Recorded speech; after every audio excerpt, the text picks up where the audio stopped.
Ganito rin po ba ang problema ng inyong power spray?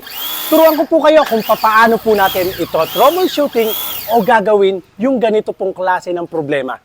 Napakadali lang. Samahan niyo po ako. Pakita ko po sa inyo ang sikreto.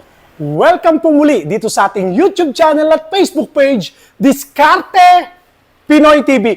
Mga kadiskarte, kung sakali pong ang problema po ninyo ay power spray, kung paano po natin gagawin o kukumpunihin. Turuan ko po kayo para hindi na po kayo bili ng bili o kaya ay pa-repair ng pa-repair. Napakadali lang po. Meron lang tayong pipihitin, may i-adjust ka lang at alam ko, kayang-kaya nyo yan bilang Pinoy na madiskarte. Samahan niyo po ako. Tara! Madalas, ganito ang problema ng ating mga power spray. Patay, buhay, patay, buhay. I-adjust po natin. Tara. Una, syempre, tanggalin muna po natin sa saksak. Ano po? Tanggalin natin sa saksak. Yan, tanggalin natin sa saksak. Pamihit, kailangan natin. Tanggalin din muna natin to para makagalaw po tayo ng maayos at mas komportable. Tanggalin muna po natin yung gun. Ngayon, hindi nyo basta-basta matatanggal po yung gun, lalo kung may pressure. Tanggalin natin yung pressure. Yon. Kita nyo, may lumabas sa tubig. Pressure po yon para mas mabilis po nating matanggal po yung gun. O, kita nyo, sa delete lang. Okay? So, ngayon, makakagalaw na tayo ng maayos. Kung pwede, tanggalin na rin natin tong kanyang likod. Hose. Tanggalin natin. Okay. So, makakagalaw na tayo ng maayos. Yan, diskarte. Try natin. So, una, tanggalin po natin yung mga tornilyo niya. Ang gagamitin po natin, Phillips screw. Okay? Pero much better kung meron na po tayong pamihit. Kagaya po nito, ang gamit ko po, Dongcheng. 100% copper wire.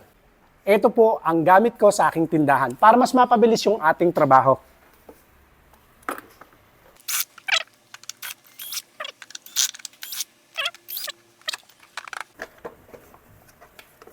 Okay. Tandaan nyo na lang po, una, yung mga tornilyo po natin, baka lang mawala. Make sure lang po na tanggal po ang saksakan bago po tayo mag-operate, no? Para iwas disgrasya. Okay. Alin ba rito yung ina-adjust po natin? Pagka ganun po ang problema, commonly, pangkaraniwan, ito po ang problema po niyan. I-adjust po natin to. Ito po yung dapat nating i-adjust. Yun, yung nasa loob. Mamaya makikita nyo po yan, kailangan po muna nating tanggalin yung iba pa pong natitirang tornilyo. Yan po, okay? So, 4 na lang po ito. Tanggalin na natin.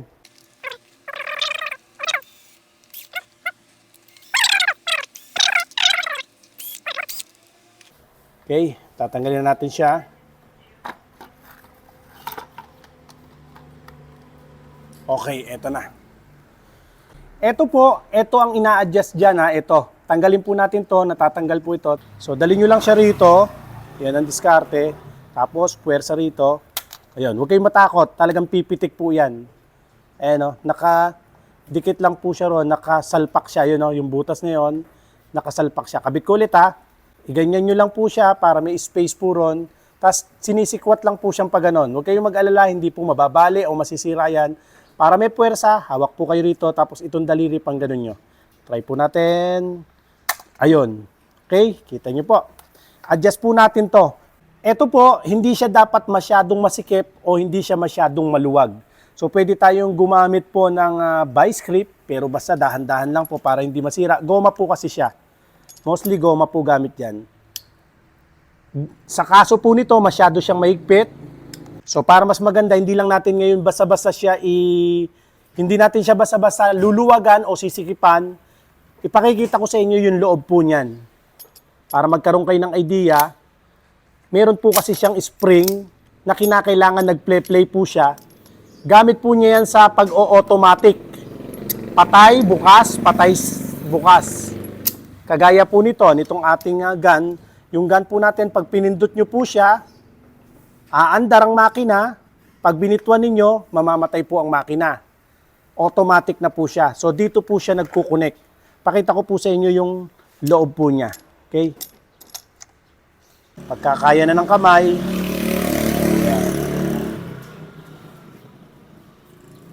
tingnan nyo po yung loob niya.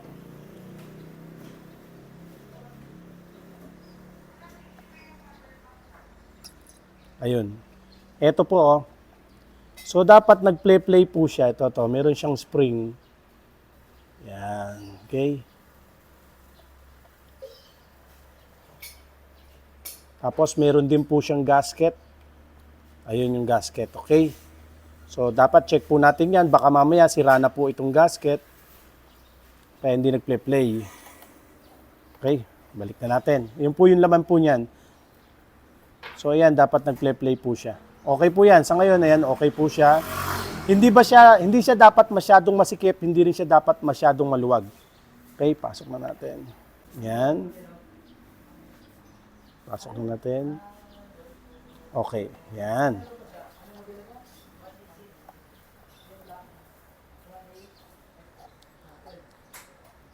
Ito lang po ang sikreto po niyan. Minsan sa factory masyado siyang masikip.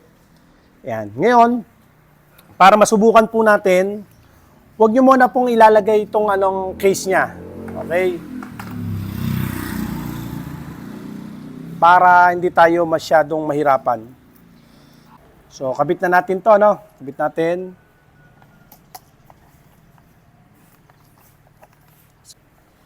Kabit natin.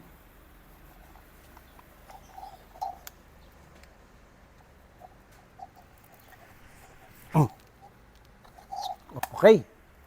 Ayan, bumalik na siya.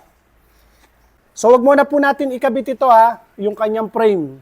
Para kung kinakailangang i-adjust, ma-i-adjust po natin. Kabit muna po natin ulit itong yung hose po niya. Okay. Tapos,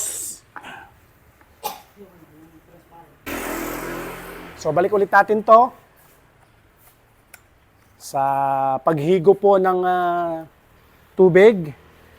Huwag nyo muna po isasaksak, ha? Huwag nyo muna isasaksak para hindi tayo maaksidente. Siyempre, ingat po tayo, ingat. Yan, lapag muna natin.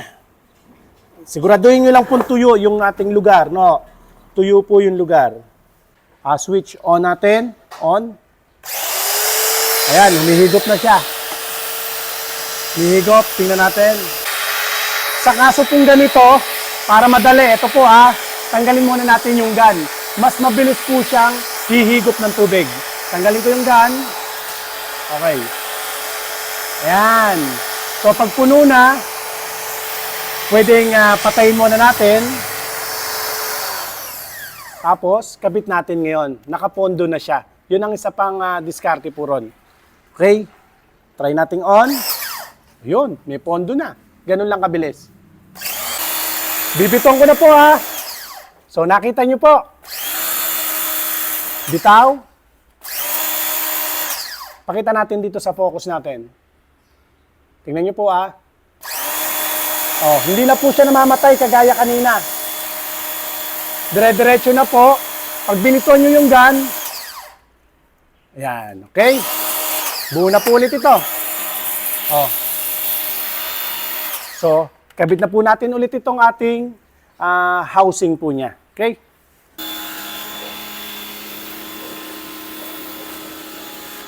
Sana po nakatulong po sa inyo ang ating pong video. Pakishare nyo naman po sa ibang mga kamag-anak o sa mga kakilala po ninyo na namumroblema po sa kanilang power spray. Ingatan nawa po kayong palagi ng Panginoon. God bless po.